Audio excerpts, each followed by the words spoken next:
చిత్ర పరిశ్రమలో వారసత్వం చాలా కామన్. తమ అభిమాన హీరో నట వారసత్వం కొనసాగాలని ఫ్యాన్స్ అనుకుంటారు.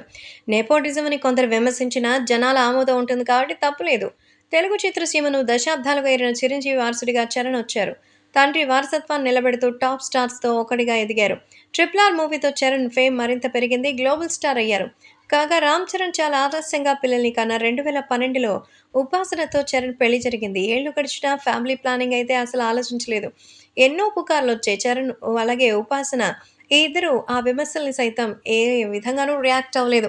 ఎట్టకేలకు 2023లో ఉపాసన, చరణ్ తల్లిదండ్రులయ్యారు. ఉపాసన పండంటి ఆడబిడ్డకు జన్మనిచ్చింది. పేరు క్లింకార. అయితే మెగా ఫ్యాన్స్‌కి ఒక అసంతృప్తి. చరణ్‌కి ఒక వారసుడు కావాలని. కాబట్టి అబ్బాయి కూడా ఉంటే బావుండును అని అనుకుంటున్నారు. వాళ్ళదేముంది, కోరికలెన్నైనా వస్తాయి.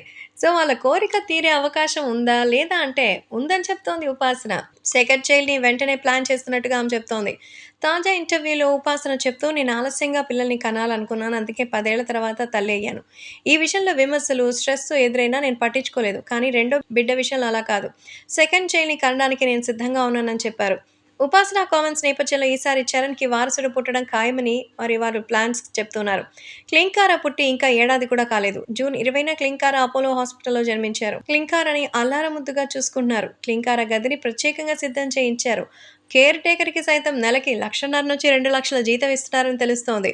ఇంతవరకు ఫ్యామిలీ అయితే క్లింకార ఎలా ఉంటుందని చూపించలేదు కానీ, మొత్తానికి మన క్లింకారాకి కాబోయేటువంటి తమ్ముడు రాబోతున్నాడని ఉపాసన చెప్తోంది. కానీ దానికి కావాల్సినటువంటి శుభవార్తగా ఎప్పుడొస్తుందనేది మాత్రం వెయిట్ చేయాలి.